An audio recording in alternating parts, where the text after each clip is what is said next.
got our cooking rag here. This is what my skillet was wrapped in. We have a folding handle skillet with the accompanying hardware. We've got a spatula, a spoon, and a fork. Salt shaker. Wooden bowl.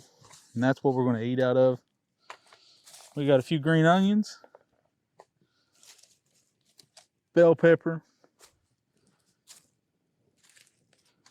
Our crock that has our ground beef in it, a little bit of garlic, and all of our cooking fat, and we're going to talk about that a little bit more in just a moment.